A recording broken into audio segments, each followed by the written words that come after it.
I remember back when I was in high school, y'all, I got it in my head that I wanted to dance. Now, this is a long time ago. This was back before students started dating their teachers.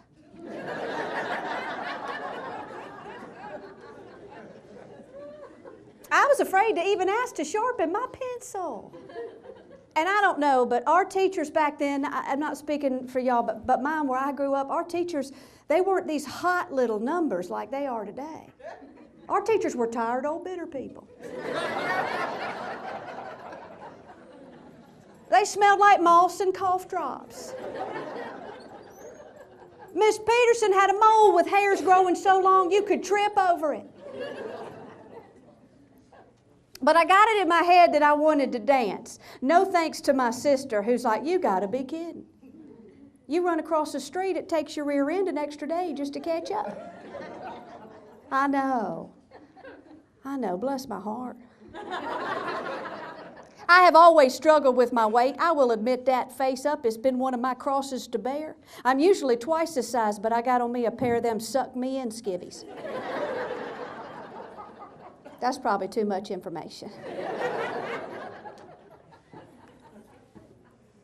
I went into the Victoria's Secret. I said, how come you don't have any plus sizes in here? They said, oh, sweetie, when they get to your size, it ain't no secret.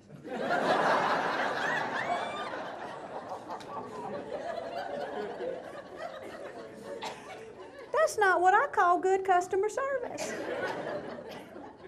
I tried to put a bikini on this summer, and that didn't turn out too well. I'm not ever going to try that again. I couldn't even get my stomach tucked in all the way around. It kept popping out like canned biscuits. Sorry, you got lunch next too, don't you?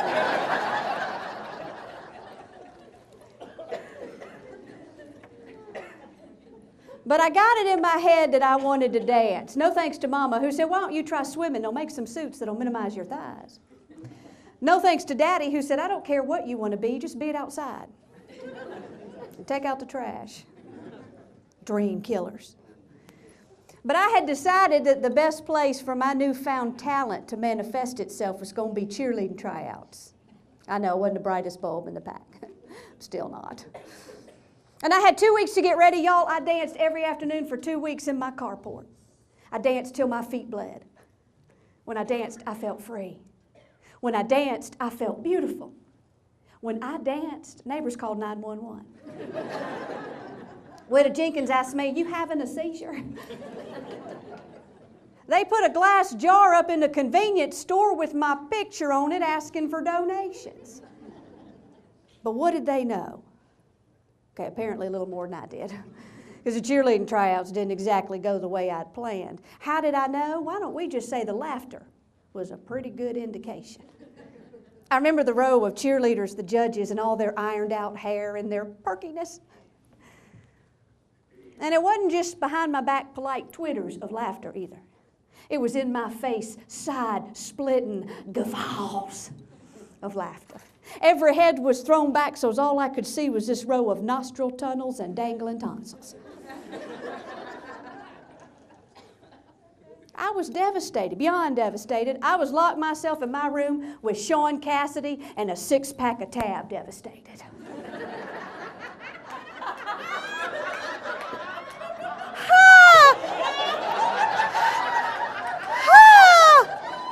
Bless your heart, they still got Tab.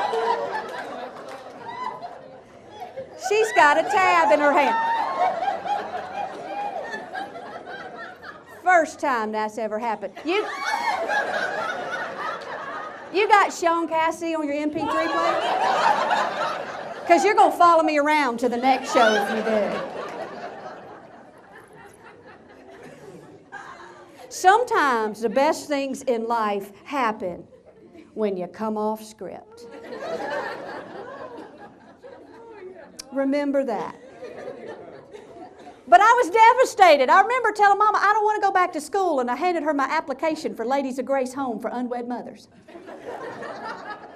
She said, you got to go back to school. She said, they will have forgotten all about it by then.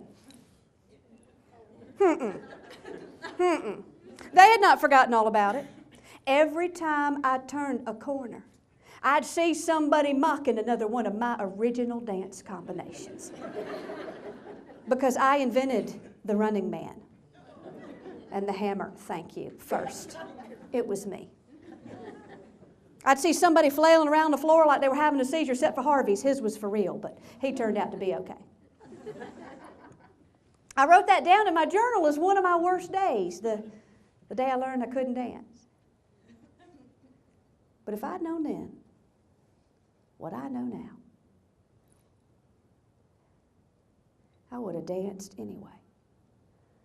I would have looked out at that world and said, no, I do not accept your list. I will march my own way. You will not tell me what success looks like. And I tell you, sometimes late at night, when the doors are locked and the shades are drawn, and everybody's asleep, I'll turn on that music, and I'll lower that pole.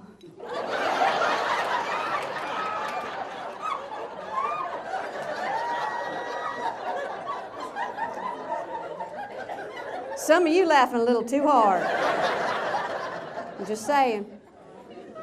No, I don't have one. You can get one for like $19.99. I saw it on that scene on TV.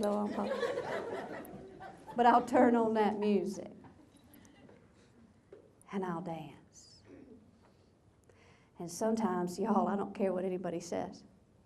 I am really, really good. And even though it was a day that I learned I wasn't going to dance, it was a day I started to get an idea that I could make people laugh. And I love that even more than dancing. And I started to appreciate the value of humor and having a sense of humor. You don't have to be a stand-up comedian, but the ability to find joy, to find something to laugh at when life is anything but funny. A sense of humor will get you through the tough times, and you know it. I learned in business that funny sells.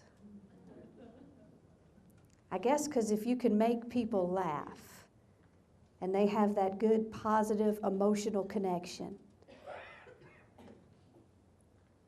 they tack that onto your face, to your organization, to your place of business. Yeah, you've seen it. Just look around. Staying on the funny side of life